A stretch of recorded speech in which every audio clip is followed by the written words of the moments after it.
전국위원, 지역위원장 연석회의를 여러분의 힘찬 박수로서 시작할 수 있도록 하겠습니다. 대표에서 지도부와 회의원들에 대해서 소개를 간단히 하겠습니다. 우리 오늘 인터넷 생중계로 우리 당원들과 국민들에게 오늘 대회 공개가 되고 있기 때문에요. 소개를 받으신 분은 잠깐 일어나셔서 인사 정도를 해주시면 될 것 같고요. 우리 진보정의당을 대표하시는 두 분 대표, 노회찬, 조준호 대표님 참석하셨습니다. 그리고 우리 최고위원분들이신데요. 천호선 최고위원님, 그리고 이용호 최고위원님, 송재현 최고위원님, 이정희 최고위원님 잠깐 일어나셔서요 인사 시간 갖도록 하겠습니다. 네, 반갑습니다.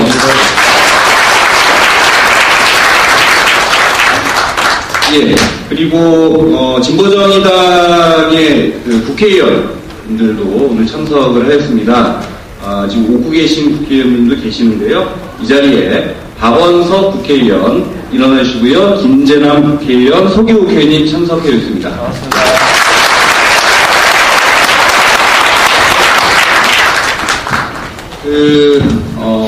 오늘 이 자리에 또 모처럼 지방 공직자분들, 진보정의당의 지방 공직자분들 참석하셨는데요. 오늘 12시에 당 대표 최고위원단과 우리 지방 공직자분들의 간담회가 있었습니다. 그래서 오늘 비록 이 자리 성원이 아니심에도 불구하고 많은 지방 공직자분들 참석하셨는데요. 일일이 소개하기 조금 있다 그러니까 모두 함께 일어나셔서 우리 당원분들에게 잠깐 인사하는 시간 갖도록 하겠습니다. 자, 지방 공직자 여러분들 다 모두 일어나시기 바랍니다.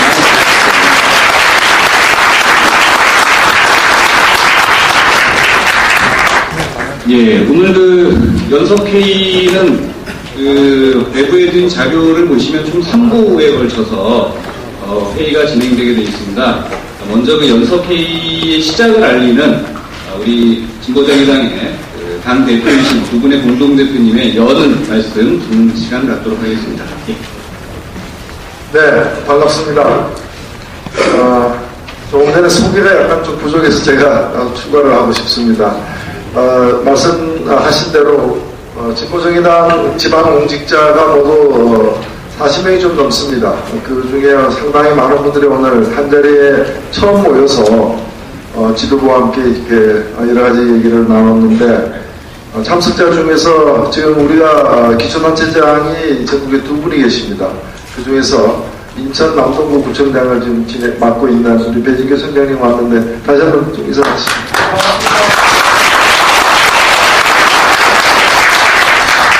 네, 전국에서 참석하신 전국위원 그리고 또 지역특위대 여러분 반갑습니다. 새해 처음 뵙는 분들도 많으신데 새해 복 많이 쟁취하시기 바랍니다. 우리가 올 들어서 처음 갖는 전국위원 지역특위대 연석회의 임에서 어찌 보면 창당한 후에 80여일 만에 처음 갖는 또 이 회의이기도 합니다. 사실 지난 과정은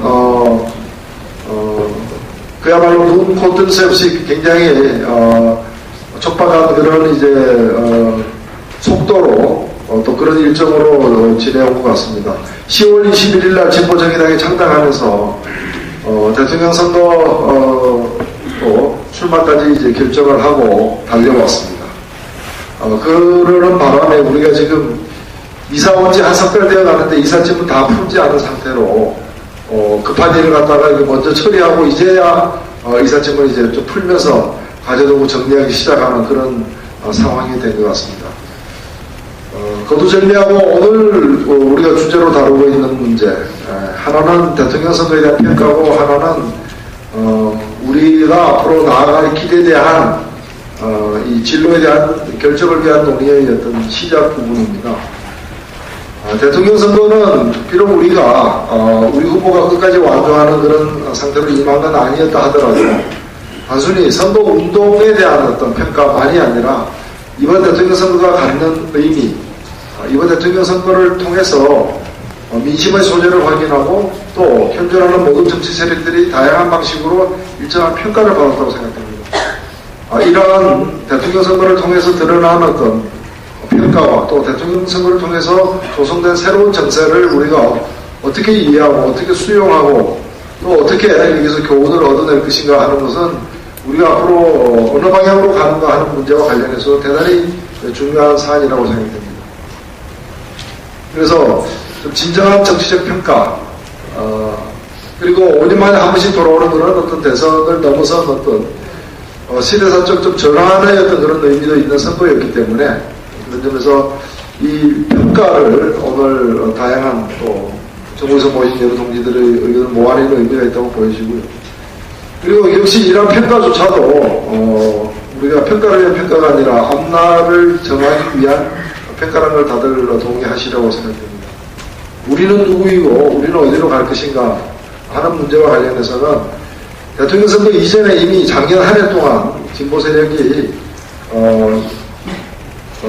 우리 국민들 앞에 이렇게 모습을 드러낸 이후로 거의 최악의 상태로 이렇게 전락한 또 한 해였다고도 보여집니다. 이대로 그냥 해소될 것인가 아니면 다시 심결전에서 재탄생한 그런 새로운 모습으로 진보 정치의 역할을 한국 정치의 한복판에 세워나갈 것인가 하는 기로에 놓여 있습니다. 그 방향을 우리는 정해야 됩니다. 이미 우리는 창단할 때 6월까지 그걸 확정하기로 했습니다.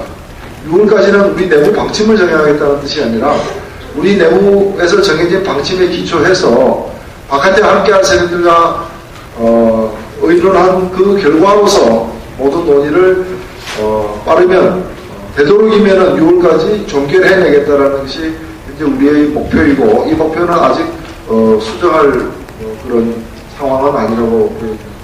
그렇게 해야만 우리가 2014년에 지방선거를 우리의 얼굴로 우리의 목소리로 힘있게 실어내고 결국 우리의 정치적 운명을 좌우할 2016년 총선으로 달려가는 그런 바탕을 만들 수 있으라고 생각합니다. 그런 점에서 2011년부터 시작해서 계속해서 통합이라거나 창당이라거나 이런 참으로 지난한 복잡한 절차를 밟아왔고 그 피로감이 아직 해소되지 않은 상황이긴 합니다. 그럼에도 불구하고 지금 우리는 그 어느 때 지난 2, 3년 사이에 가장 중요한 어떤 저 상황 순간에 직면해 있다고 생각합니다. 계속해서 한 지붕이 몇 가족으로 계속 갈 것인지 이런 좀 낡은 방식으로 또 국민들에게 감동을 주지 못하는 그런 방식으로 계속 존재를 할 것인지 그간에 우리가 다양한 방식으로 해왔던 일들을 어떻게 평가하고 무엇을 버리고 또 무엇을 개선할 것인지 이런 많은 중요한 문제들에 대해서 이제는 우리가 판단을 모으고 결단을 내려야 될 상황에 직면했다고 생각합니다. 저는 여러분들께 두 가지만 말씀드리고 싶습니다. 새로운 질의 제대로 된 진보정당을 창당하기 위해서는 우리 모두가 용감도에 뛰어들 각오를 해야만 한다고 생각합니다. 자신의 마음 뜻을 그대로 간직하고 견지하면서 함께하는 새로운 것을 만들기는 어려울 것입니다.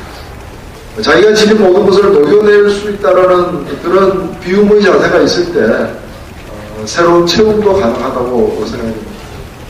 그리고 그도 요즘에 제가 자주 드릴 말씀입니다만은 상황이 워낙 힘들다 보니까 사실 우리가 겪는 또는 느끼는 위기감이라거나 이런 것들도 대단히 강파릅니다. 그러다 보니까 우리의 어떤 사고나 또는 행동이 때로 거칠 수도 있습니다. 그러나 지금 이 순간 가장 중요한 것은 가장 힘든 길을 또 앞에 보이지 않는 길을 함께 가는 바로 옆에 있는 우리 동료라고 생각이 됩니다. 가장 어려운 상황을 맞이하고 있는 만큼 이 상황을 함께하고 있는 분들 보다 더 소중한 사람은 없을 것 같습니다. 이런 우리가 거쳐왔던 길이 차이가 있고 또 현재 가르치고 있는 생각의 차이가 있을 수 있지만은 이를 바탕 위에서 멋있는 새로운 통합된 의지를 만들어내는 것이 우리의 사명이고 또 우리는 그럴 만한 충분한 능력을 갖고 있다고 생각됩니다. 아무쪼록 오늘 이 자리가 이제 우리의 운명을 결정하는 또는 우리의 그 과거의 얼룩진 과거를 극복하는 우리가 오랫동안 기다려왔던 또 바래왔던 새로운 희망을 만들어내는 논의의 대단히 중요한 논의, 오늘 수련이라는 점을 각별하게 좀 생각을 하시고, 오늘 이 자리가 아주 생산적인 논쟁의 장이 되기를 강력히 희망합니다. 긴 인사 말씀 드려주셔서 고맙습니다. 감사합니다. 차갑게 인사드리겠습니다. 작년에 우리 전국에 계신 우리 당원들과 우리 지역 지도부들이 대선을 정말로 헌신적으로 치렀다라는 걸 저는 확인했습니다. 당을 만들자마자 대단히 어려운 조건임에도 불구하고 우리의 골간이 지역에 있음을 확인을 했습니다. 그런 점에서 오늘 전국위원과 지역위원장님들이 이렇게 모인 자리는 대단히 뜻깊은 자리라고 생각합니다. 80여개 안 된 우리 정당이지만 우리 정당의 가능성들은 대단히 무한하다고 생각합니다. 오늘부터 우리가 모여서 중지를 모여서 대단히 중요한 토론을 하고 이후에 중요한 결정들을 해나갈 것입니다. 짧은 기간 우리는 대선을 치렀고 지금 당을 건설해 나가는 과정에 있습니다. 중앙당사도 없어서 오늘 처음으로 지금 계약한 당사를 잠깐 들렸다가 왔습니다. 지금 내부 수리 중인데요. 이런 조건에서도 우리는 우리의 할 일을 놓치지 않고 게을리하지 않은 기간이었습니다. 이 기간 동안에 우리 당원들과 지역위원장님들이나 전국위원들께서 보여주신 헌신성은 우리의 가능성을 충분히 높일 거라고 생각하고요. 오늘부터 시작되는 우리의 중지를 모아내는 회의, 이 회의가 이후에 모든 우리 당의 미래를 여는 첫걸음이 될 거라고 생각합니다. 대단히 중요한 자리이고요. 오늘 우리가 대선평가부터 시작해서 우리가 나아갈 바를 밝히는 중차대한 자리에 이렇게 많이 참석해 주셔서 대단히 감사합니다. 올해는 새해 복을 우리가 많이 쟁취해서 나누는 해가 됐으면 좋겠습니다. 먼 길 오신 우리 동지들 감사합니다.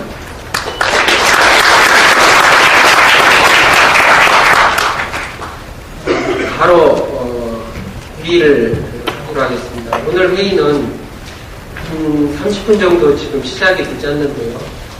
총 7시까지 7시까지 마무리하는 회의로 하겠습니다.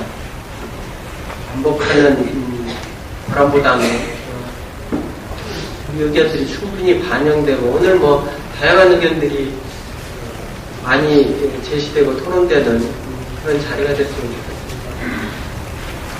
그래서 우리가 오늘부터 지금부터 이제 회의는 약 3가지로 좀 나누어서 대선 결과와 진보 정치라는 것을 가지고 토론을 하고요. 두 번째는 18대 대통령 선거 당은 무엇을 남겼는가, 비교평가, 후보자들 평가, 본선활동 평가 등 토론을 또 할 것이고요.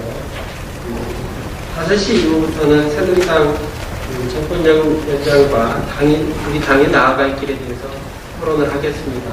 이런 순서로 오늘 하루 진행을 하는 것에 대해서 다른 의견 있으십니까?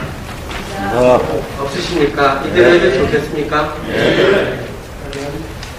그러면 시작을 하도록 하겠습니다.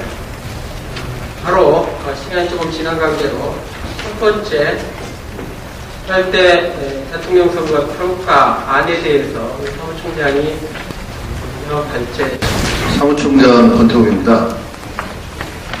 지금 자료를 보시면 44쪽까지 저희 중앙당에서 그동안 평가한 내용들을 참고 자료로 자료집에 실어두고 있고요.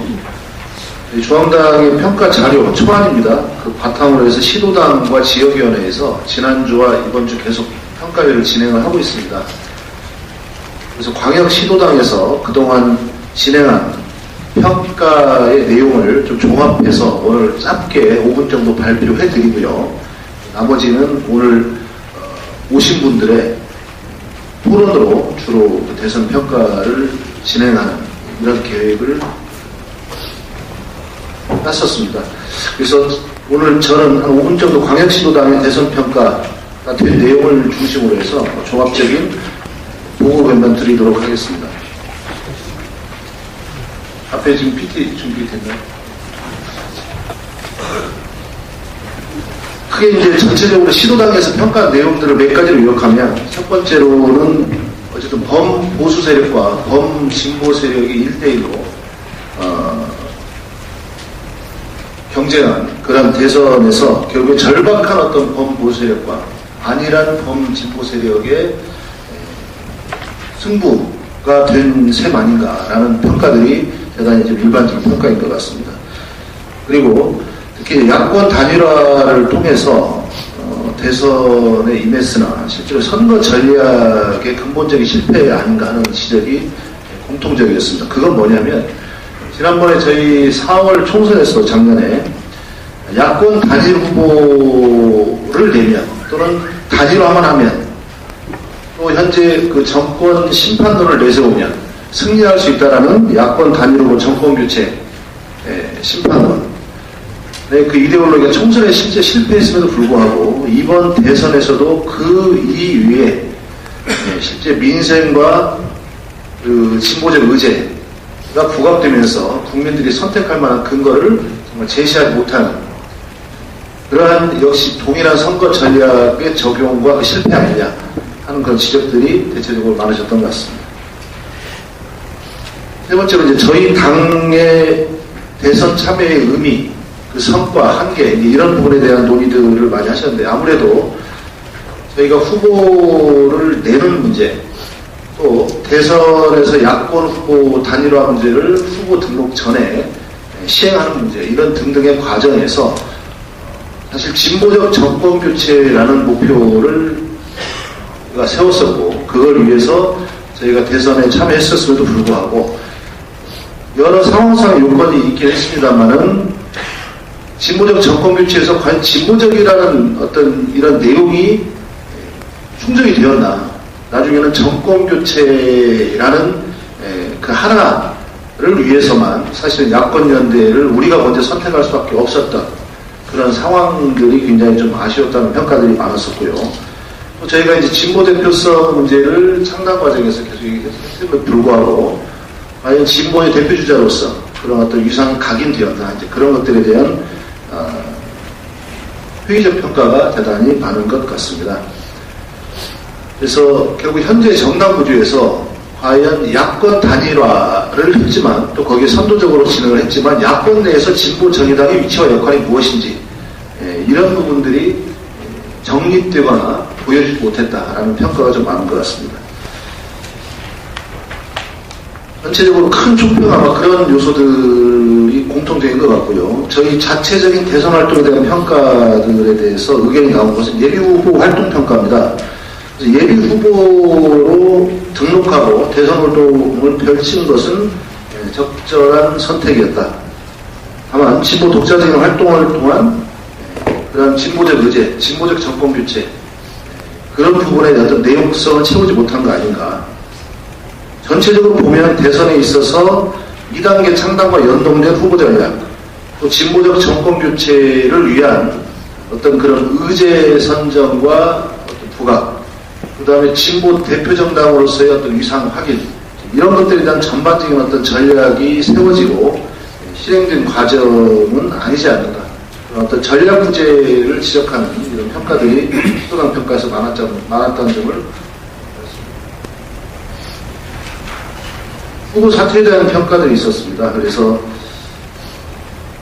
사실 이제 대선 후보 등록 직전에 이제 안철수 후보가 사퇴하는 그런 형국에서 야권으로 어떤 힘이 모아지지 않는 이런 상황을 당내에서는 굉장히 위기적 상황으로 받아들였습니다. 그래서 사실은 진보적 정권 교체를 위한 여러 의제, 정책 연대 이런 것들이 굉장히 소중해서 불구하고 그때 당시에 야권 연대 자체가 국민들에게 어떤 감동을 주지 못하고, 그리고 이 정권 교체 자체가 위기에 빠지게 되는 상황이라는 어떤 문제의식에서 후보 등록 이전에 후보 사퇴에 대한 문제가 당내에서 굉장히 긴급하고 아주 짧은 시간 내에 논의되고 판단될 수밖에 없었던 환경이 있었습니다. 때문에 그 주체 역량에 어려움이 있더라도 후보 등록을 통해서 뭔가 당을 더 알릴 수 있는 이런 소중한 기회로 활용할 수 있지 않았느냐 하는 이런 아쉬움들이 또 한편에 많이 제기가 됐었고요. 그럼에도 불구하고 본선거 후보 등록 이전에 사퇴한 것은 어떤 대의를 위한 적절한 선택이었다라는 어떤 그런 판단들이 많았던 것 같습니다. 또 이제 지적됐던 문제들은 사퇴 시기에 대한 평가 별도로 당과 후보의 활동이 전반적인 어떤 선거 전략 속에서 충분히 잘 이루어졌는가라는 문제제기들이 많았던 것 같습니다. 그래서 후보는 후보대로, 당은 당대로, 중앙당은 중앙당대로 굉장히 어려웠지만 과연 당원들과 함께한 그런 대선 활동이었나 라는 것부터 시작해서 전체적으로 당과 후보 활동에 대한 어떤 그런 문제점에 대한 지적들이 좀 있었던 것 같습니다. 또 과연 이 단일화가 향후에도 계속 이렇게 진행되어야 되냐 하는 문제제기들이 많았던 것 같습니다. 그래서 어떤 의제가 진보적으로 부각되거나 그런 것들이 사전에 정책적으로 연대되는 어떤 이런 상황도 담보되지 못하면서 현재 선거제도 하에서 결국에 단일화가 계속 압박되고 저희 당의 어떤 독자성과 어떤 정체성 이런 부분들에 대한 정리도 없는 상태에서 결국에 압박을 받는 이런 상황이 앞으로의 선거에서 계속 반복돼야 되는가라는 어떤 문제의식들이 많았습니다. 네 번째로 투표율 80% 캠페인 주체적으로 전성기간을 했느냐 하는 지역들이 전국 경향 각지에서 쏟아져 나왔습니다. 그래서 국민연대는 결과적으로 위상에 비해서 시너지 효과는 대단히 미흡했다. 그리고 그 원인은 결국에 민주당의 어떤 선거운동의 태도가 거의 공통적으로 지적되었다는 점을 어쨌든 보고를 드리지 않을 수 없습니다. 그런 지적들이 거의 일반적으로 나왔던 보고를 드리고 저희가 경남도지사 선거에 적극적으로 지지 선언을 하고 선거운동 기간 내에 여튼 힘 있는 한 최선을 다해서 지원을 했습니다. 평가에 대해서 여러 얘기가 나왔습니다만은 첫 번째로 민주당의 전 도지사가 사퇴한 조건 그래서 소위 야권에 대한 여론이 대단히 좋지 않았던 환경에서 시작한 선거였다는 것이 아주 어려웠던 점이었습니다. 그래서 그런 환경에서 아주 짧은 시간 내에 거의 이제 본 후보 등록 거의 직전에 선거 참여가 이루어지면서 선거 준비도 굉장히 미흡할 수밖에 없었고 저희 지원에도 불구하고 충분히 투표 활동이 제대로 되었는지 여기에 대해서는 일정한 의문이 있을 수 있는 것 같습니다. 다만 이제 원래 목표로 세웠던 정권 교체에 기여한다는 부분과 저희 제2창당의 동력을 마련한다라는 이 두 가지 목표를 가지고 경남도지사 선거 지원했습니다만은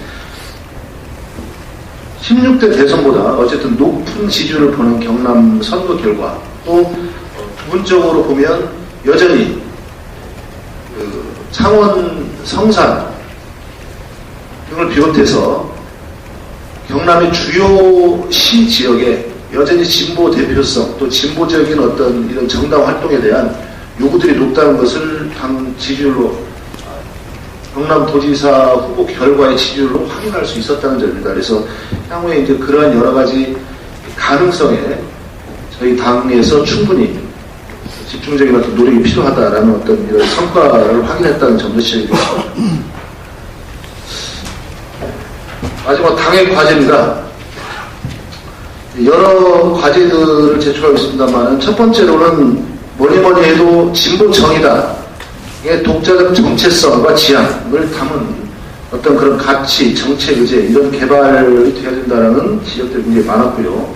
또 현재 저희가 이제 급히 창단을 하고 과도적 창당이라는 이름을 붙이고 2단계 창단 과제를 앞두고 있습니다만은 이질적 개파연합 성격을 공적 시스템 안에서라도 우선 빨리 탈피를 해야 되는 거 아니냐라는 지적들이 상당히 많았다는 점입니다. 당의 지지 획득 방안을 강구해야 된다라는 어떤 이런 공통의 목소리가 컸고요. 그 내용을 보면 확고한 리더십 확보, 진보정의당 강화의 역량 집중, 적극적인 입당 사업과 교육을 통한 조직체계 구축 등의 활동이 필요하다. 그 다음에 제2창당, 정확히 표현하면 제2창당이 아니고 2단계 창당입니다. 2단계 창당 동력의 확보를 위한 방안과 전략 모색이 필요하다. 그 다음에 2014년의 지방선거에서 결국 당에 생산 전망이 걸려 있으며 지역 사업이 적극적 확장될 필요가 있다라는 점, 또 현재 당 조직 강화를 위한 지도부의 적극적인 지역 순회가 필요하다라는 어떤 이런 지적들이 많았었습니다. 이상 보고를 마치겠습니다. 서 총장이 발제하신 내용에 대해서 질문.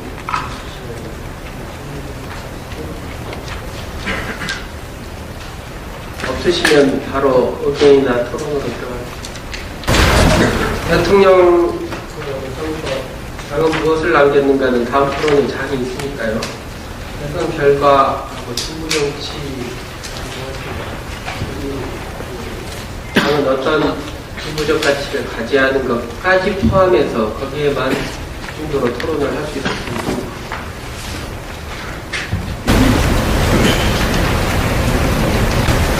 여기에서 토론한 내용 같은 경우도 좀 소개도 해 주시고 의견도 덧붙여 주시면 좋겠습니다.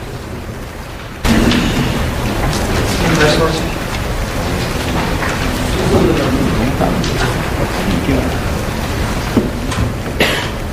지금은 다음에 하니까요. 대선 결과 진보 정치에 관련해서 의견 말씀하시죠. 올라온 이명주라고 합니다. 예, 마이크를 전달해 드릴 거고요. 그 지역하고 성함을 말씀해 주십시오. 예, 충북에서 올라온 김병주라고 하고요. 이번 모든 평가 이전에 본 당이 지금 온라인상이나 뭐 이런 데서 요구되고 있는 뭐 수성선거 의혹에 대한 입장에 대해서 논의하거나 또는 어떤 그것을 면밀히 살펴보는 어떤 태스크포스 팀이라든지 뭐 이런 것이 있는지, 그리고 이것이 중요한 것이 선거 과정 속에서 이제 대표 현장에 제가 참가를 했는데요. 너무 부실하더라고요. 공당으로서 민주당도 굉장히 부실하게 임하고 있었고요. 앞으로 우리가 선거 이후에 그런 개표 과정이라든지 이런 것에 그런 과정을 좀 당원이 알고 있어야 된다고 생각하거든요. 이런 것에 대해서 좀 논의를 하고 있는 건지, 입장도 있는지, 그걸 좀 대신 한번 질문하고 싶었습니다. 우리 당으로서는 그게 사실은 구체적인 사실로 이렇게 접수된 게 별로 없습니다. SNS 상으로 지금 돌아다니는 부분들이 있기는 한데, 먼저 우리가 그걸 고소고발할 수 있는 지금 처지는 아니거든요. 민주당 후보가 완주한, 등록하고 완주한 민주당만 지금 할 수 있는데, 그런 점에서 아직 그거에 대해서 구체적으로 진행된 바는 없다고 말씀을 드리고. 예, 지난번 최고위원회에서 실제로 그 부분에 대해서 제기되고 있는 내용들에 대한 검토를 하는 걸로 이렇게 요청을 했었고, 그래서 어쨌든 당에 공식적으로 좀 제출된 내용들이 좀 일부 있습니다. 그래서 그런 내용을 중심으로 기획실에서 지금 살펴보고 있는 상황이고, 추후에 그 살펴본 내용은 최고위원회에 보고 드릴 예정입니다.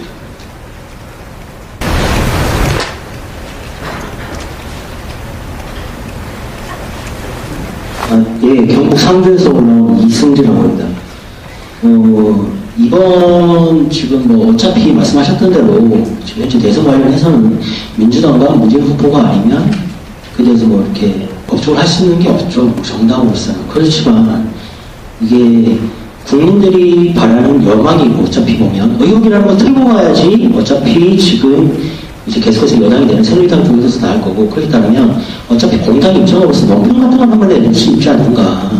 우리가 무엇을 하기보다는 논평 같은 거는 솔직히 한번 함으로써 국민들이 듣고 싶은 거는 위로는 많이 들어요. 그런데 의혹에 관해서 이게 대한 해소가 돼야지 이거 지금 흔히 말하는 멘붕에서 극복이 되거든요. 그게 안 되고 있거든요. 지금 현재 안 되는 게.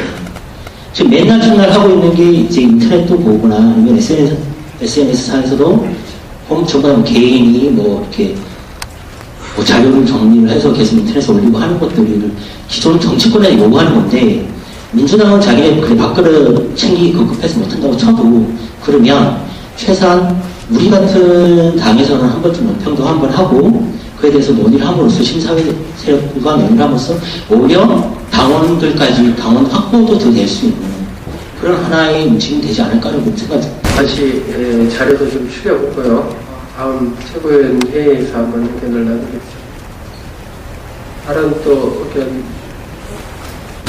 그러면 이 발제를 또 하고 종합해서 이후에 생각나는 대로 또 하실까요? 네. 그러면 토론이 18대 대통령 선거 당은 무엇을 남겼는가, 전략 기조 평가, 후보 전술 평가, 공론활동 평가 준비에 대해서 기조 토론,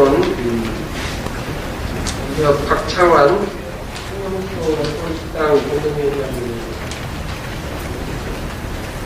좋겠습니다. 대표로 하시려면 순서대로 나오셔서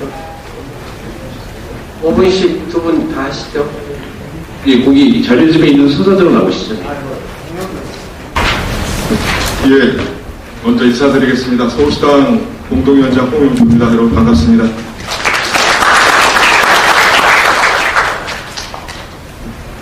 예, 이게 당은 무엇을 남겼는가가 이제 토론 이 주제인데요. 이제 사실은 뭐 전략 기조, 후보 전술, 본선 활동 이런 부분들을 예, 제가 평가할 만한 위치에 있지도 않았고 투표 동료 활동 이외에 딱히 한 것이 없어서 어렵다고 얘기를 했더니 자유 발언을 해도 된다. 그래서 이렇게 나왔습니다. 그래서 토론 이하고 뭐 전혀 관계가 없는 건 아닌데요. 딱 이 부제에 있는 뭐 전략 기조, 후보 전술 이런 내용들을 중심으로 말씀을 못 드린다라고 하는 것을 먼저 말씀을 드리고 싶습니다. 뭐 다른 시도당 많은 당원님들이 그러셨던 것처럼 저도 이제 서울 당원님들과 함께 투표 동료 운동을 굉장히 열심히 했습니다. 선거 운동이라기보다는 이제 어떻게 보면 시민단체가 하는 활동을 좀 한 거 아닌가 이런 생각이 들고요. 아마 이제 그래서 제가 이 50대 투표율을 높이는데 제가 많은 기여를 했다고 생각합니다. 이 지하철역에서 출퇴근 시간에 이 젊은 사람들 지나가면 꼭 투표해야 됩니다. 우리 젊은 분들. 그러면 이제 대답하시는 분들도 있죠. 꼭 혼자 투표하지 말고 친구들한테 전화도 해야 돼요. 뭐 이렇게 하면 네 알았어요. 이렇게 하잖아요. 그래서 그런 생각이 들었어요. 제가 나이 드신 분들한테 투표라고 안 그랬거든요.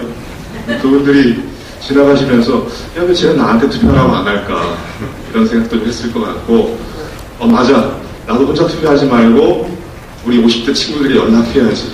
이런 생각도 하시지 않았을까, 이런 생각도 해봤습니다. 대선 패배 원인에 대해서는 이제 수많은 평가들이 진행되고 있습니다. 이제 여러 패배의 원인들, 아마 이제 그 중에 하나만 제대로 했어도 이 100만 표 정도는 상쇄하지 않았을까, 이제 이런 얘기들도 하시는 분들도 있지만, 이거는 이제 사후에는 할 수 있는 얘기라고 생각합니다. 결국은 이제 그 하나를 못했던 것들은 이제 뭐 실수를 했다거나 이런 것이 문제가 아니고 진보가 그리고 보수보다 무능하다, 능력이 떨어진다 이런 내용이었다라고 저는 이제 결론 짓는 것이 맞다. 그 수많은 결론들 중에서 그걸 했었더라면 이런 거는 적절한 평가가 아니다라는 생각을 하고 있습니다. 어쨌든 이제 대략 보면은요, 민주당 얘기도 약간 잠깐 나왔는데, 민주당은 이 제대로 된 선거 전략은 이제 보좌하고, 우리가 많은 전국에서 봤다시피 이 유급 운동은 마저도 이렇게 찾아보기 힘들었단 말이죠.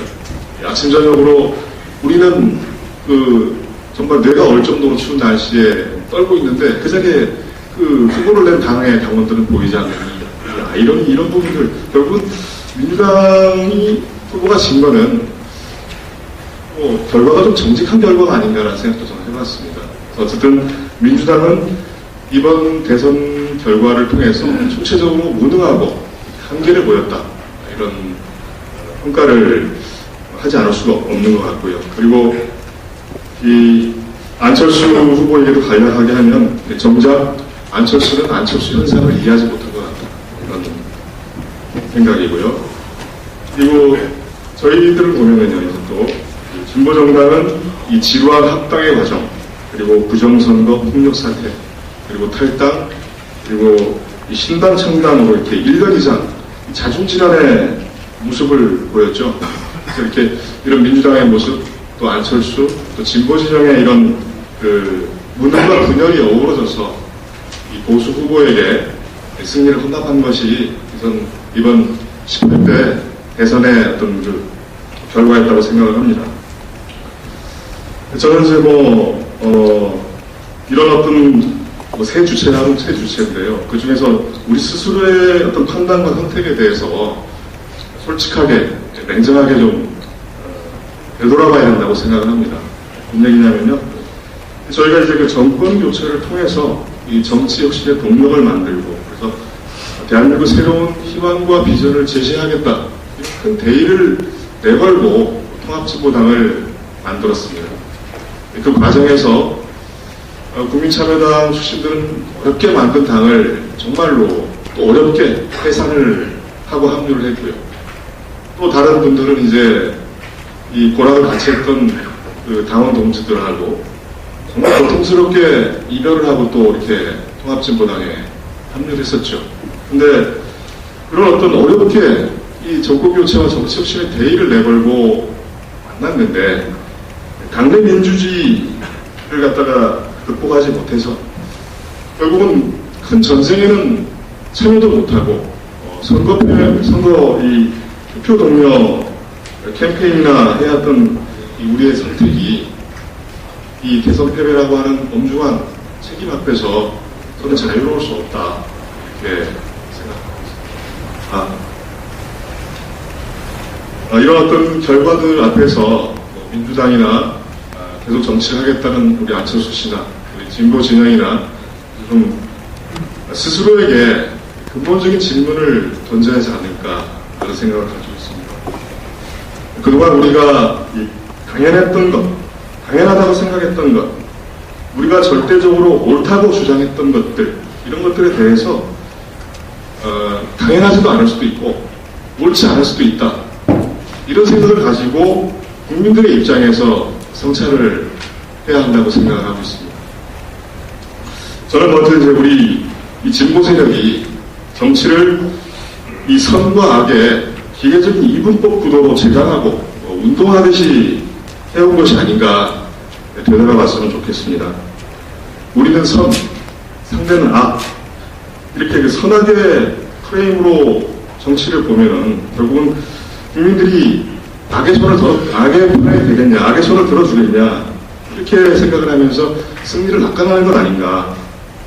그리고 이렇기 때문에 선거 전략의 핵심도 이 국민들의 처지와 지향을 세밀하게 파악하고 그걸 계산하는 이런 정책들로 중점을 두는 것이 아니라 연대나 연합, 이런 후보 단일화가 이 선거 전략의 핵심이 되는 것 아닌가.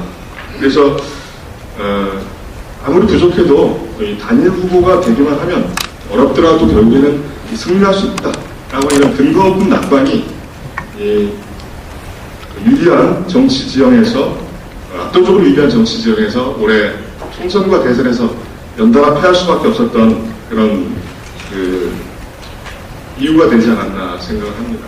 그래서 이제 앞으로는 저희가 이 선과 악이 아니라 누가 더 국민들에게 유능한, 국민들에게 더 큰 행복을 줄 수 있는, 국민들이 고통스러워하는 문제들을 잘 해결할 수 있는가, 이런 차원에서 우리가 정치를 재구성해야 하지 않겠는가, 이런 생각도 해봤습니다. 그리고 이러한 어떤 선과 악의 이분법이 주요 정책과 담론에도 영향을 끼쳐서 우리 국민들에게 신뢰를 주기보다는 정권을 맡기기엔 어딘가 불안한 이런 세력으로 인식되지 않았나, 이런 생각도 한번 해봤습니다. 네. 먼저 이 보편적 복지라고 하는 것도요, 이 보편적 복지가 이 진보의 정체성이고 선이고, 선별적 복지는 악이고 보수라고 하는 이런 생각을 우리가 하고 있지 않았나 하는 생각이 들었고요. 이 복지 선진국에서도 보면 이제 복지 제도가 선별복지부터 공적 구조라고 하는 이 선별복지부터 시작을 했다고 합니다. 그리고 그 다음이 4대 보험이고요. 이 4대 보험도 이제 점점 확대해서, 대상을 확대해서 보편주의로 갔다는 것이고요. 그래서 지금 이제 우리 사회 현실에서 필요한 것은 이런 복지 프로그램의 우선순위, 혜택의 대상, 급여의 두께, 재원 대책, 로드맵, 이런 부분들이 어느 세력이 더 우리 처지에 맞게 현실성 있게 구체적으로 이런 부분들을 만들어서 국민들에게 승인받는가 하는 문제이지, 무엇은 선이고 무엇은 악이다라고 하는 문제가 아니지 않겠는가, 이런 생각을 해봤고요. 다음은 이제 이 정규직은 정상이고 비정규직은 비정상, 이런 우리가 개념을 가지고 이 비정상을 정상으로 만들어야 한다, 이런 생각도 좀 한번 되돌아볼 필요가 있다고 생각을 합니다. 그래서 이 비정규직 문제를 이제 포함해서 같은 노동, 일자리 문제에 대해서 우리 진보가 가졌던 생각은 이런 어떤 공무원이나 공기업, 대기업 정규직의 처우를 정상으로 보고 비정규직은 비정상이라고 전제하고 이런 것들을 이제 사회임금의 상향, 기업 인연 이전, 청년 고용 할당제 이런 것들을 통해서 이제 정규직으로 만드는 것이라고 지금 요약할 수 있는데요. 이것이 과연 이제 우리 한국의 기업, 산업, 이 경제의 현실 속에서 가능한 일인가 이런 부분들도 다시 한번 좀 이렇게 원점에서부터 이렇게 검토를 해보는 계기가 됐으면 좋겠다는 생각입니다. 그리고 마지막으로 이제 성장 담론에 대한 우리 진보적인 태도인데요. 이 대안적 담론의 형성을 위해서 고민하기보다는 이 성장을 위한 고민 그 자체를 통째로 보수주의자 내지는 시장 만능주의자로 이렇게 몰아붙이곤 하지 않았나. 우리가 동반성장이라고 하는 것들을 얘기하지만 이 동반성장이라고 하는 것도 이 복지나 평생교육체계, 공교육 등 대부분 사회정책 쪽에 대한 강조로 성장보다는 이 동반에 대한 논의가 이렇게 집중되어 있지 않는가. 그래서 우리가 복지 없는 성장은 불가능하지만 또 그렇다고 해서 이 복지만으로 성장을 할 수도 없다고 생각합니다. 성장은 그 나름대로 그 사회에 맞는 성장 담론을 필요로 한다고 생각하고요. 미국의 경우 보면 루즈벨트나 클린턴 등 이렇게 진보적인 민주당 하에서 성장을 더 잘했습니다. 그래서 이 진보가 경제적 활력을 높여서 일자리를 더 많이 만들고 결과적으로 이렇게 성장을 더 잘할 수 있다고 하는 이런 담론을 만들고 그런 부분들 끊임없이 국민들에게 선전할 수 있는 능력을 갖출 수 있어야 된다고 생각을 해봤습니다. 이상 제가 생각했던 부분들을 말씀드렸고요. 지난번 서울시당 운영위원회에서 우리 관악의 이동영 위원장께서 이런 좋은 제안을 하셨어요. 중도에 우리 후보가 사퇴하긴 했지만 후보도 있었고 우리 공약이 있었지 않는가 이런 부분들을 지금의 대선 평가를 우리 당 후보의 공약을 가지고 한번 해보자. 그리고 이런 것들을 우리가 제2단계 창당하는 6월까지 좀 제대로 평가를 해서 문재인 후보, 민주당의 후보 중심의 평가가 아니라 중도에 그만두긴 했지만 우리 당이 만들었던 우리 당의 후보의 공약을 지금의 이 대선의 결과대로 대입시켰을 때 어떤 결과로 나올 수 있어 유추를 해보고 이 정책 같은 것들을 재점검을 해서 2단계 창당을 할 때 국민들에게 제시를 하면 좀 더 신뢰받는 정당이 될 수 있지 않겠는가 이런 좋은 제안을 해주셨는데요. 당에서 적극적으로 검토를 해주셨으면 좋겠고요. 아마 우리 당의 이후 방침에 그런 부분들이 좀 들어있다고 생각을 합니다. 예, 제가 이제 이런 멘붕까지 오는 대선 패배 이런 부분들 때문에 근본적인 것까지 의심하고 성찰해봐야 한다라고 하는 이제 취지로서 다소 무리한 내용이 들어가 있는지 또 모르겠습니다. 하지만 어쨌든 이런 이 큰 패배가 우리의 정체성까지도 새로 검토해야 하지 않는가라고 하는 차원이었습니다. 함께 지혜와 용기를 모아서 전진했으면 좋겠습니다. 감사합니다. 서울시당 공동위원장 박창환입니다.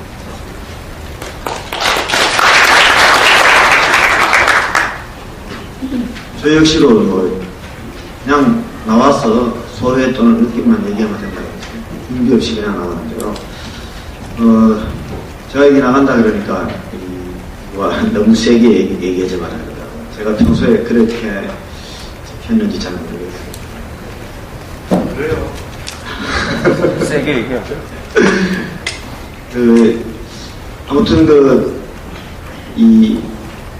제 개인적으로는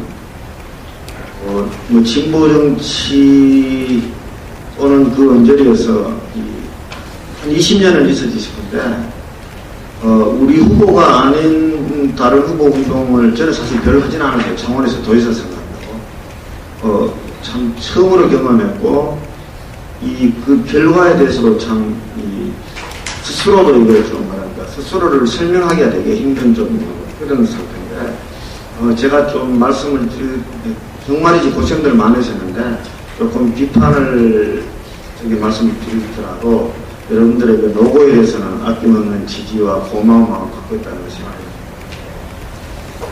저는 이제 대체적으로 우리 그 대통령 선거 관련된 평가는 우리 그 총장께서 발제하신 이런 내용들에 뭐 대체로 동의하고, 그다음에 또 이제 그런 내용들은 뭐 사실 어디 이미 우리가 신문지상이나 평론가를 통해서 많이 들었기 때문에 그냥 우리 당의 선거에 좀 국한해서 말씀드릴까 싶은데요. 제가 여기서 이제 뒤에서 좀 앉아서 좀 봤는데, 먼저 이런 생각을 좀 해봅니다. 우리가 대통령 선거에 임하면서 그런 평가를 하려면 평가의 기준이 무엇이어야 되냐. 그러면은 우리 당의 대통령 선거에 대한 기조와 목표라고 보면은 그 목표를 두 가지로 정리했다고 봅니다. 하나는 진보적 정권 교체고, 하나는 대표 진보 정당으로서의 위상을 자리매김하자, 이런 것이었을 텐데, 그 두 가지 다 목표에 도달하지 못했으니까 실패했는 것이고요. 그러면은 우리 진보 정당의 어떤 대표로서의 위상, 이런 걸 하기 위해서 그러면은 어떠한 노력을 했느냐, 이 점에 대해서 좀 의문을 갖고 있습니다.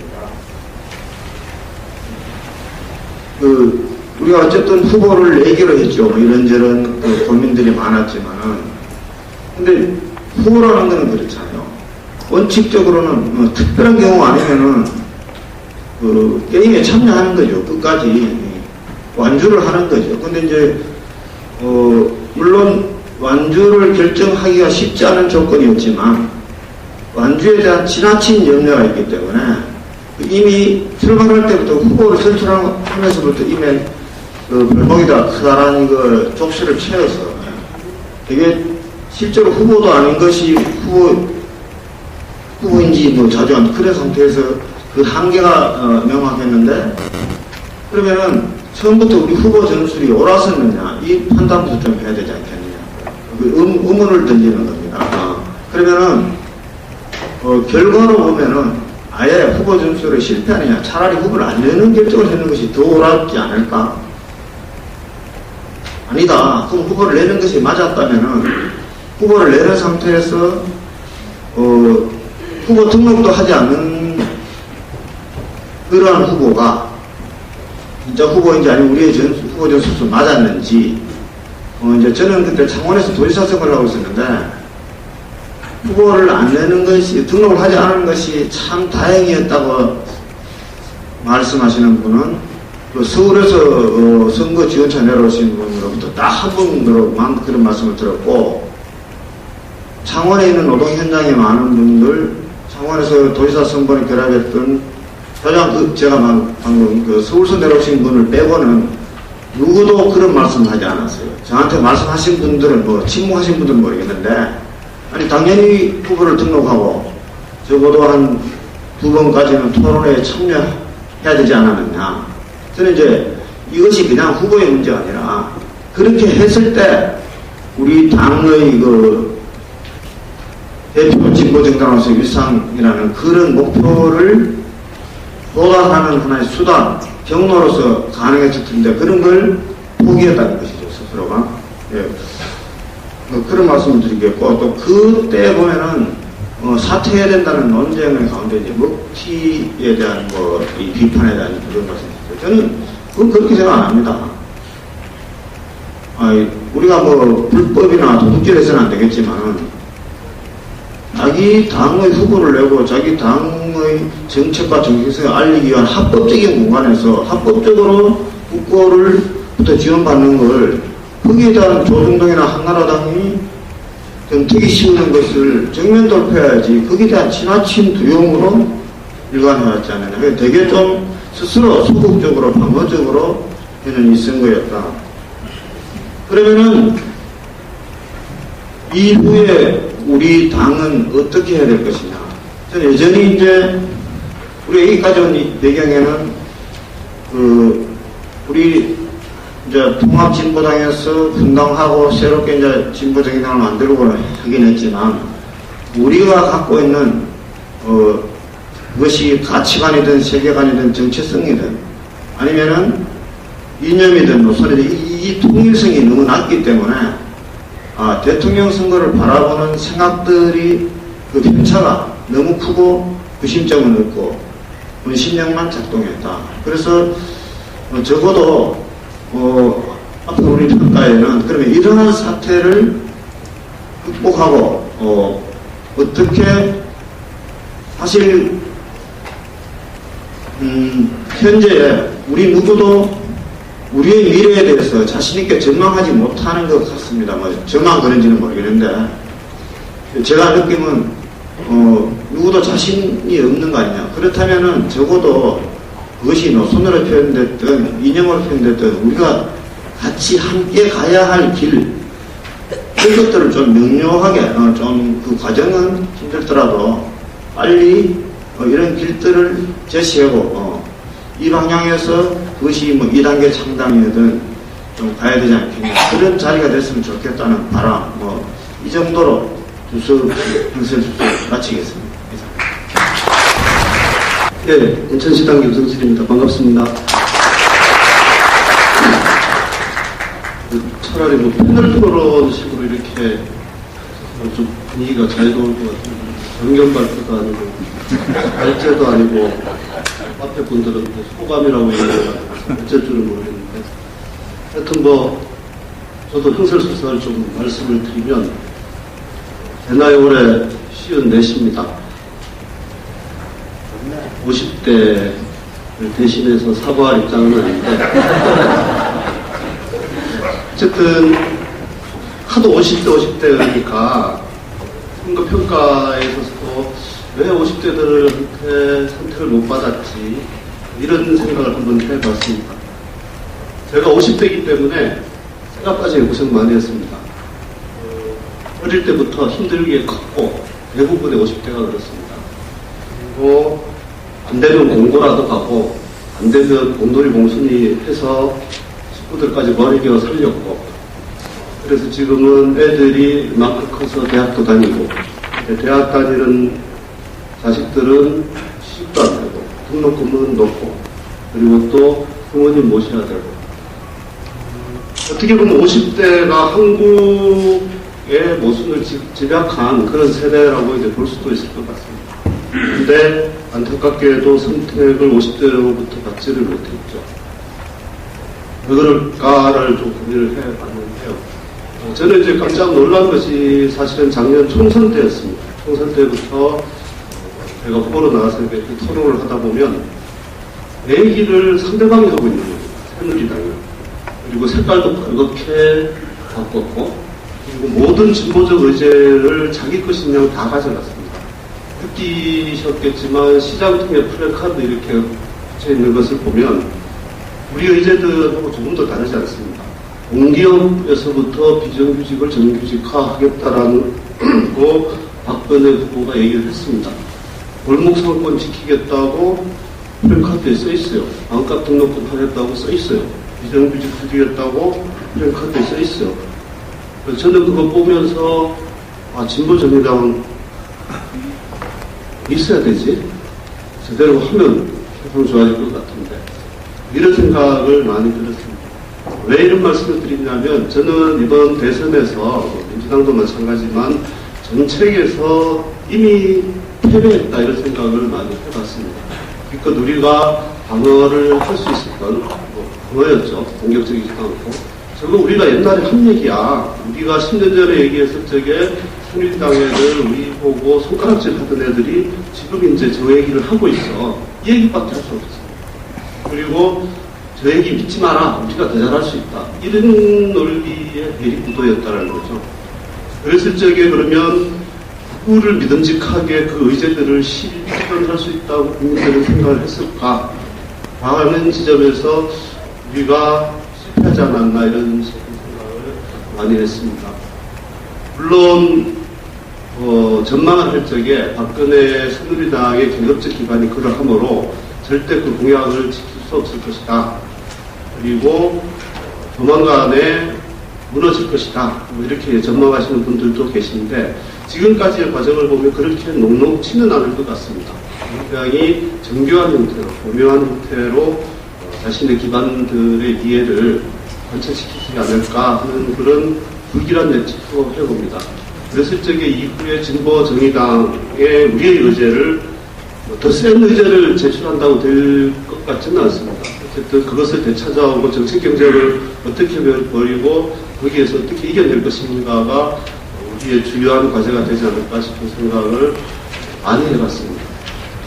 그래서 어느 편이냐면 2년 안에 박근혜 망할 거다 이렇게 공개되고 있으니까 박근혜 차기 정부가 잘 안 될 거다 이렇게 예상을 하시는 분들도 있고, 아니다 더 이렇게 좀 중요한 형태로 한국 사회 자체를 보수화해 가지 않겠느냐 이런 두 가지 전망이 있는 것 같습니다. 누구도 이제 장담은 못하겠지만 저는 후자 쪽에 좀 무게를 두는 편입니다. 제가 중고등학교 다닐 적에 제 머리에 박혀있는 한 장면이 뭐냐면, 박정희 대통령이 보내기 할 적에 오판에서 막걸리 빗모자 쓰고 막걸리 마시면서 호탕하게 웃는 모습입니다. 서민의 대통령이었고 50대들한테 서민의 아들이었을 수도 있는 그런 어떤 정서나 이런 것들을 가지고 있다는 점에서 우리가 조금 더 심각하게 고민해 볼 필요가 있지 않겠나 싶은 생각이 듭니다. 선거로 이렇게 넘어가면 인천 지역 같은 경우에는 인천 지역 선거연대라는 것을 만들었습니다. 국민연대가 있었고, 그 다음에 인천에서는 공선본을 꾸리려고 하다가 잘 안 되어졌지만 어쨌든 공동선대본 정도의 위상을 갖는 그러한 지역 선거연대를 꾸렸습니다. 시당이 들어오고 저희가 공식적으로 참여하고 이런 구조였는데, 물론 이제 민주당이 열심히 안 할 거다라는 거 예상을 하고 있었지만 조금 심했죠. 심하게 됐는데 그쪽이 어쨌건 간에 이제 우리가 무엇을 남길 것이냐 이런 지점에서 고민이 많았습니다. 돌이켜보면 좀 아쉬운 거는 투표 참여 운동을 한다 했을 적에도 예를 들면 뭐 비정규직을 없애기 위해서 투표 참여, 자신의 서민들의 이해와 부합되는 정책을 내걸고 투표 참여 운동을 벌였으면 좀 좋겠을까 하는 그런 아쉬움들이 하나 있었고요. 또 하나는 이제 인천의 이제 특수 상황이긴 하지만 민주당이 그렇기 때문에 우리가 더 열심히 선거 운동을 해야 된다.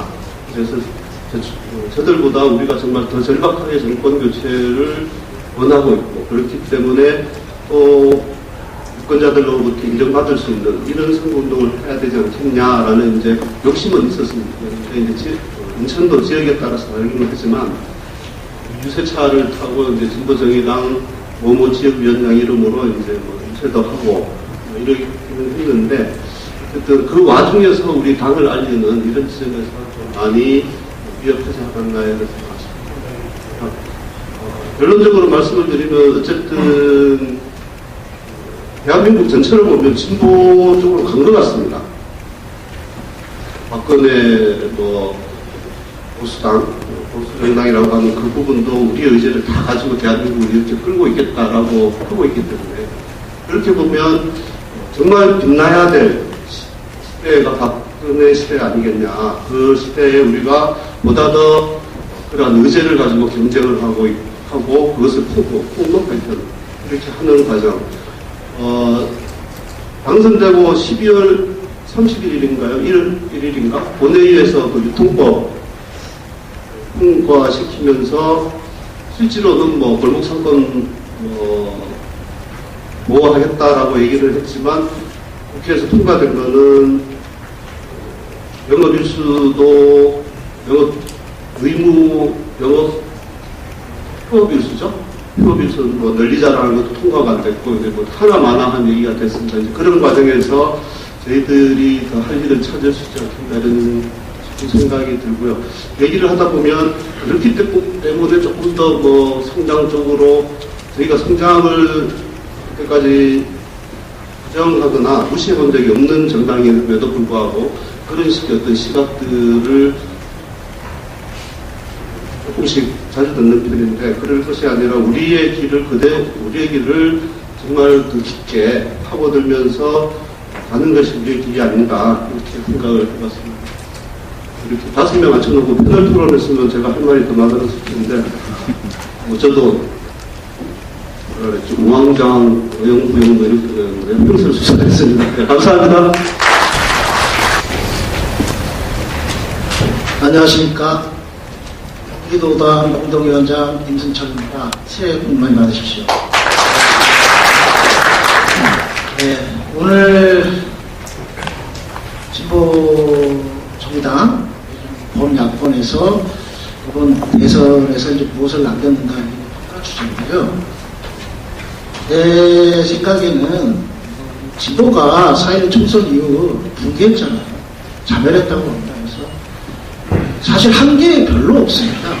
그래서 평가할 것도 사실 별로 없습니다. 그럼에도 불구하고 저는 이제 성과가 있다면 단결을 일단 남겼다. 진보죠. 사실은 저에게는 좀 트라우마가 있어요. 중요한 선거 한번 하면 꼭 당이 뽀개졌거든요. 근데 이번에는 우리 당 안 뽀개졌잖아요. 그래서 인간만서 세움지만 하고 이런 중요한 단결에 이 기쁨 잘 살려서 가면 희망이 있지 않겠는가 이런 생각을 해봤고요. 또 하나 성과가 있습니다. 칭찬을 못 받아도 욕은 안 먹었다. 진보죠. 선거 끝나니까 이정희 후보 욕 엄청 먹더라고요. 이정희 통진당 후보 때문에 50만 표 날라갔다. 사실 그렇거든요. 근데 우리 진보정의당 선거 전략은 많은 이렇게 문제 제기하지만 전반적으로 무난했다고 봅니다. 그래서 참 고생 많이 하셨고요. 세세한 전술상의 이견도 있었고 관점이 다른 거 알고 있는데요. 전 그거는 별로 중요하진 않다고 봅니다. 그래서 전반적으로 무난하게 연착륙을 했다 이렇게 생각합니다. 그럼에도 불구하고 약간 이제 문제점을 좀 비판도 해야 되잖아요. 그런데 하면 서운하잖아요. 제가 고민을 상당히 많이 했습니다. 대선 과정 동안에 모니터도 해보고 여러 가지로 이리저리 좀 머리를 좀 굴리면서 평가를 해봤는데, 만약에 우리 진보 진영이 10% 정도의 국민적 지지력을 갖고 후보 단일화 과정에 개입을 할 힘이 있었다면 어떻게 됐을까? 저는 분열해서 망했을 거예요. 그래서 차라리 4.1 총선 끝나고 망한 게 잘됐다 이런 생각을 했어요. 왜냐하면 지금 선거평가서를 보면 먼저 선거구도 정책 잘못 잡았다 좀 동의하는데 좀 애매한 게 있습니다. 저는 가장 큰 우리 범야권 그리고 우리 진보 정의당도 피해갈 수 없는 가장 큰 오류가 이번 선거구도를 근본적으로 잘못 잡았다는 게 있습니다. 근데 이것이 우리가 힘이 있었으면 엄청난 내부 분열로 갔을 겁니다. 예전에 87년도에 결정적인 민주정부로서의 정권교체 기회가 왔습니다. 근데 그 당시에 일부 민주진영에서 특히 제야진영에서 사자구도 필승을 하면서 DJ 비판적 지지 때문에 무조건 망했습니다. 다 동의하시죠? 구도가 이렇게 중요한 겁니다. 1대1 구도로 가야 될 때 사자구도 들고 나오면서 완전히 구도를 왜곡하고 역사를 퇴행시켰죠. 우리 진보진영이 힘이 많이 살아있어서 그런 오류를 좀 범할 가능성이 컸다고 봅니다. 저는 이번 선거는요, 다 얘기하듯이 4.1 총선과 마찬가지로 이게 선거를 진 거거든요. 중도층을 못 잡아서 졌어요. 그건 선거구도를 잘못 잡았기 때문입니다. 한마디로 이미 박원순 시장 당선이나 김두관 경남도지사 당선이나 그리고 4.1 총선 때의 민주당의 패배 이런 거를 보면 민주당 갖고는 안 된다는 거거든요. 그게 안철수 현상의 의미거든요. 박근혜가 인물이 대선에서 당선되는 게 아니잖아요. 인물이 문재인 후보가 안철수가 날 수도 있고요. 안철수가 날 수도 잘 모르겠어요. 그 사람이 내면에 들어가 보지는 못했잖아요. 저는 뭐 노무현 대통령이 가장 인물이 낮다고 봅니다. 근데 뭐 잘 하지도 못했잖아요. 인물 똑똑하고 뭐 의지 있다고 해서 되는 게 아니잖아요. 저는 구도를 어떻게 잡느냐에 철학과 전략과 이 비전이 들어갔다고 보는데 우리 잘못 잡았다. 잘못 잡았다. 그런 면에서 우리는 그 탈민주당 그 중도 진보 연합을 통해서 정권 교체를 하려고 했어요. 사실 정권 교체가 쉽지 않은 거였습니다. 그런데 그동안 탈민주당 중도 진보 연합으로 정권 교체 구도를 잡았다면 승률 90%의 게임이었어요. 그런데 승률 50% 미만의 구도를 잡고 갔다는 거예요. 그러면서 제가 사실은 별로 할 일 없이 논쟁을 많이 했어요. 우리 진보정의당이라든가 제가 소속하고 논지사 당청에서. 뭘 가지고 싸웠냐면, 안철수가 낫냐, 뭐, 문재인이가 낫냐, 뭐, 문재인이가 훨씬, 우리 정책도 많이 받을 것 같고, 사랑이 낮고, 통 크고, 뭐. 저는 그런 거에 대해서 상당한 뭐랄까, 좌절감. 이게 진보 맞아? 과학으로 한다는 사람들이 어떻게 이런 식의 사고방식을 가질 수 있지? 솔직히 우리 진보정의당 내에 다수도요 민노계 참여계 할 거 없이 친문재인 편향으로 많이 쏠렸습니다. 그것이 민주당이 5만을 가져왔고요. 그 다음에 뭐랄까 우리의 후보 단일 막판에 그것도 어렵게 만든 원인이 됐습니다. 좀 더 우리가 민주당의 권력의 속성상 뭐랄까 탈민주당 후보 단일화로 후보 양보가 어렵다 치더라도 국민이 바라는 아름다운 선거연합 후보 단일화를 하게끔 하려면 그나마 1, 2%의 지지를 받고 있던 우리 진보 진영이라는 힘을 모아서 민주당의 그러한 구태적이고 패권적인 그런 태도에 대한 비판과 압력을 가했다면 후보 단일화가 좀 더 바람직하게 이루어질 수 있었는데 그런 부분에서 부족했다고 봅니다. 그래서 저는 확률은 적어도 문재인 후보로 단일화가 됐다 하더라도 당선될 수 있었다고 봐요. 아름다운 연대, 많은 후보 단일화. 안철수 시대에 뭐 가상대기 몇 개를 받았어야죠. 통 큰 인물, 통 큰 양도는 흠집 엄청 생겼잖아요. 후보 단일화 안 되면 삼자 나가서 선거 심판받겠다. 말도 안 되는 얘기 해야 됩니다. 그 누구보다도 수구적인 태도로 나 아니면 안 된다라는 독성과 아직 보여줬지 않습니까? 그래서 안철수 지지층, 중도층 많이 떨어나간 거예요. 그렇게 되는데 우리 진보정의당도 일조했다라는 부분을 솔직하게 자비판하는 게 저는 필요하다고 생각합니다. 이게 좀 애매하다고 보고요. 또 하나, 구도를 잘못 잡아오는 거에 있어서 또 하나가 뭐냐면 선거평가에서도 보면은 진보 보수의 총대결 얘기하는데 참 이 관점이 지금 우편향으로 가고 있다. 언제부터 민주당이 진보당이 됐습니까? 지금 민주당은 중도 우파고요. 안철수도 중도 우파인데 민주당이 조금 우리 진보 쪽에 색깔을 빨간색 좀 더 많이 했죠. 근데 어떤 것이 더 정권같이 유리냐 불리냐 별 중요하지 않습니다. 지금 제가 얘기하는 측면에서는. 사실 진보가 거의 망했기 때문에 1, 2%의 지지를 갖고 뭐 중도 진보 연합도 다 얘기하기 좀 그렇죠. 그런 면에서는 보수와 중도 연합의 사실 대결이었습니다. 그렇잖아요? 원칙적으로, 과학적으로. 그런데 보수 진보, 보수 혁신 구도로 몰고 간 게 누굽니까? 새누리당입니다. 보수 쪽이 그렇게 하는 것이 자신의 정치권에 유리하기 때문에 이렇게 몰아갔어요. 보세요. 통진당 사태 이후 진보 하면 전부 설레설레 고개 흔들었습니다. 진보의 혐오가 그 어느 때보다도 높을 때 진보로 몰고 가는 거가 새누리당이 유리했죠. 민주당이나 국민 후보를. 거기에 좀 걸려들었다고 봅니다. 앞부분에는 소위 박정희 뭐 친노 뭐 이런 거, 박정희 뭐 노무현 이런 틀 있잖아요. 근본적으로 넘어선 프레임에 걸렸고 또 하나는 보수진보 프레임에 걸려서 멈췄다고 봅니다.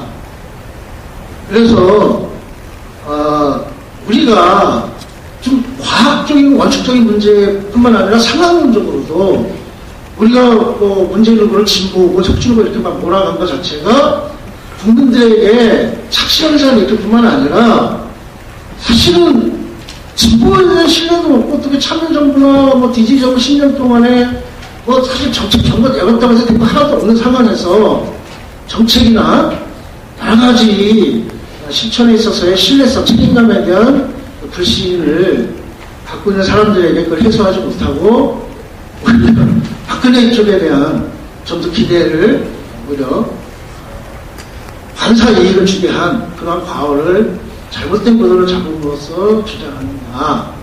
그런 면에서 저는 이제 선거평가서의 개념을 좀 바꿔야 된다고 봅니다. 진보가 1%밖에 안 되는데 뭘 진보의 총결집과 보수 총결집입니까? 아니잖아요. 그런부터 좀 과학적으로 쓰면서 실제 행동도 그렇게 갔으면 좋겠습니다.